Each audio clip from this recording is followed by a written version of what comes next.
Previously on Automotive Tales.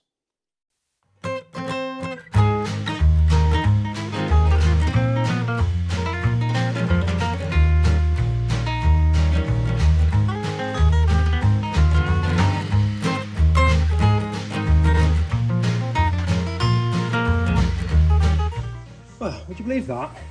For all that effort, it's only flat on the bottom. What a waste.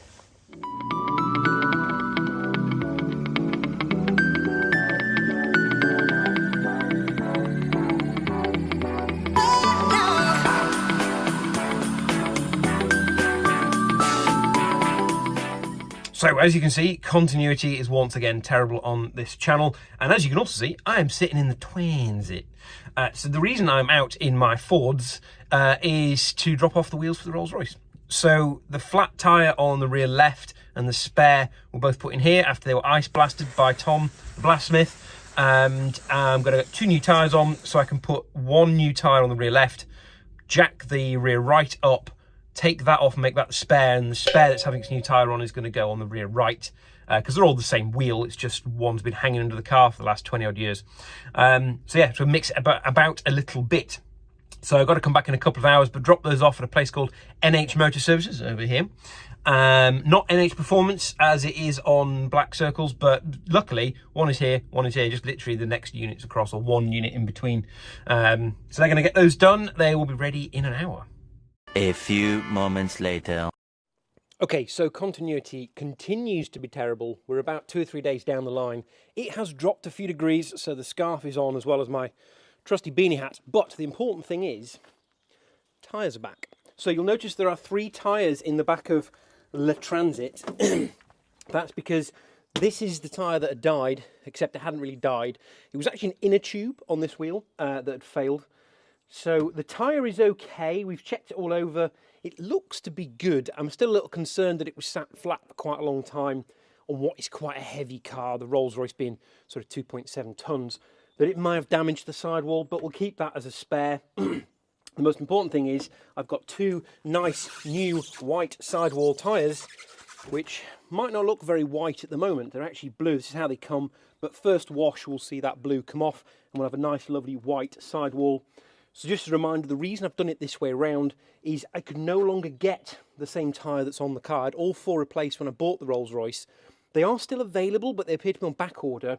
So this is the next best thing. It basically looks exactly the same. It's a proper, it's a Dymax Classic apparently, but it matches in appearance to the tyres that are already on, but I wanted a matching pair across the axle set. So I've got 2 new tyres on the rims to go on. The 1 remaining of the older style white wall that's on the car will now become my spare tyre. It's a fairly simple tyre swap around. So, next job, get these out of Le Transit and get them on the Rolls-Royce. Right, let's see this trick. No, it's not working. My Apple Watch trick's not working.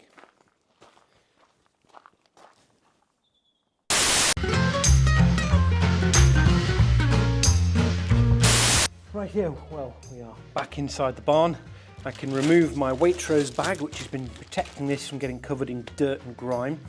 Now it's time to put the wheels back on. And remember, righty-loosey, lefty-tighty. Right, here goes.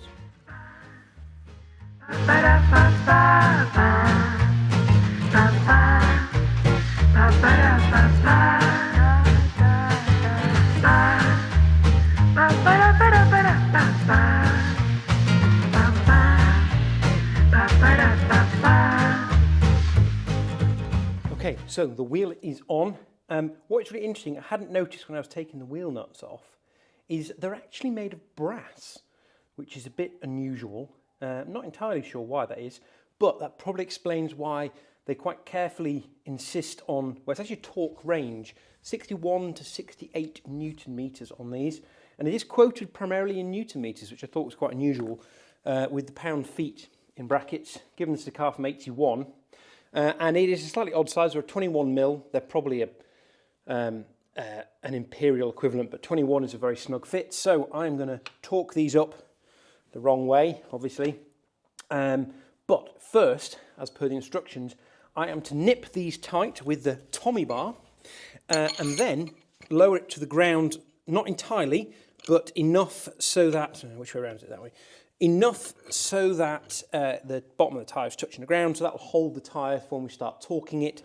I'm assuming you don't put a lot of twist on the axle inside. So, time to nip these up, and that is the exact term it uses, nip them up and then lower the car so the contact patch is on the ground. So, 3, 4, take my socket back off, 5, nipped up.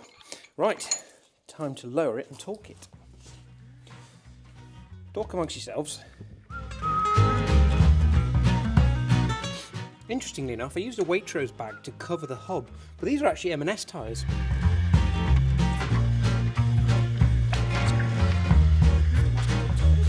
This is my trusty old Halford's torque wrench. I've had this for a very long time, and it's probably high time I got myself a proper set. This is 60 to 300 Newton meters, so anything below 60 is a bit of a problem in my workshop. What torque wrenches do you use? I need to get a new set, and I'd like to have small, medium and large, so I'd like to be able to do a bit more than 300 Newton meters and a bit less than 60. So yeah, if you've got any recommendations for good torque wrenches, bleep bloop in the comments below. Right, now then, I am going to need, I think, to go and get an extension for this. So as if by magic, even though the camera and the microphone followed me all the way to the garages, I have an extension. So let's see if we can now do this.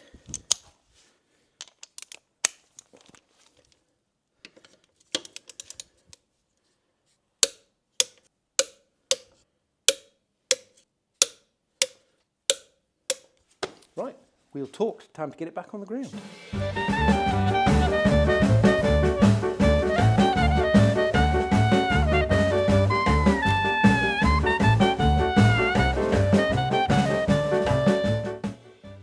Okay, so the Duchess is back on 4 wheels and looking sort of resplendent once again.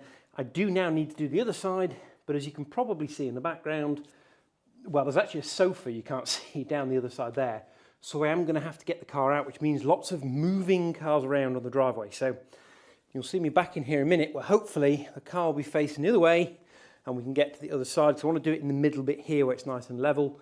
Then the car is going out for a clean because we do actually have a job to do with the car.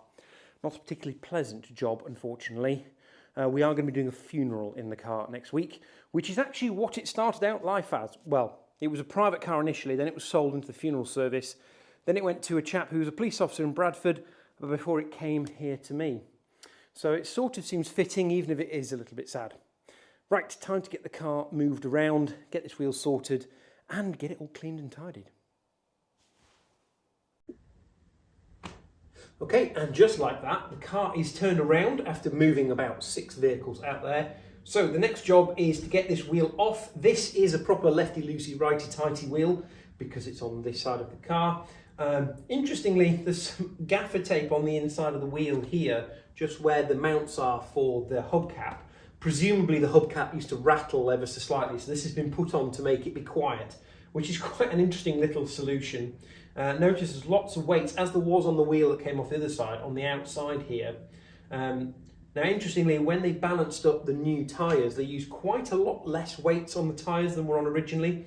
So maybe these Galaxies weren't particularly well balanced tyres to start with, but yeah, they balanced up nicely. He said they came up really well within tolerance, which is good. So yeah, next job is to get this wheel off and probably get rid of these little natty extensions, which are entirely unnecessary, with a little Rolls-Royce thing on here, which is like a cheap eBay special Rolls-Royce valve cap. Don't want that nonsense on it, it looks stupid. Right, hopefully these should be nice and loose. Ooh, oh, actually, that's not too bad. That's not too bad. So I'm going to loosen these off, get the jack under, and then away we go. I should probably chop the wheel though, because it's moving the car quite a lot. Right, let's find the jack.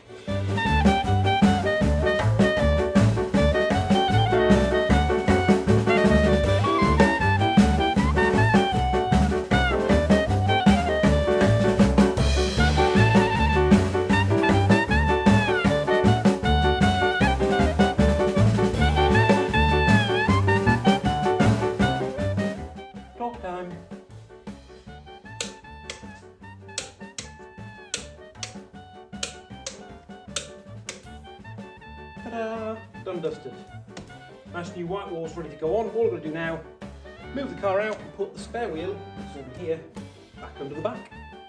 Just like that. And try and work out how that goes back in the boot.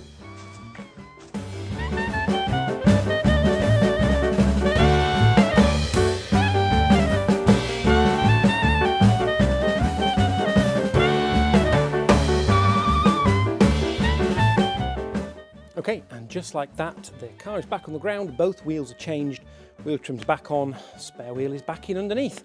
I kind of feel like I've done quite a nice few DIY jobs on the Rolls-Royce, which is sort of the first time I've kind of ripped the band-aid off of being scared about jacking this thing up. And it now feels like I can wear this little fleece that came with it, proper Rolls-Royce branded fleece, which is rather lovely. So yeah, the car is ready to go, sadly for not the best of reasons, but the car is ready to go. Tomorrow, it'll get a nice clean ready for the funeral. Right, well that's all for this episode of Automotive Tales. Join us next time when we're gonna do more mess around with the fleet. And the cat has just gone in the barn, so I need to get her out before she does what cats do on stuff. Gotta go.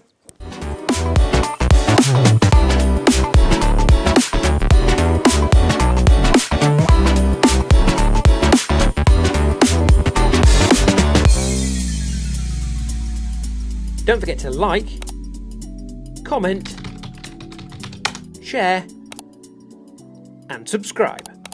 Thank you for watching. Go on, out, out.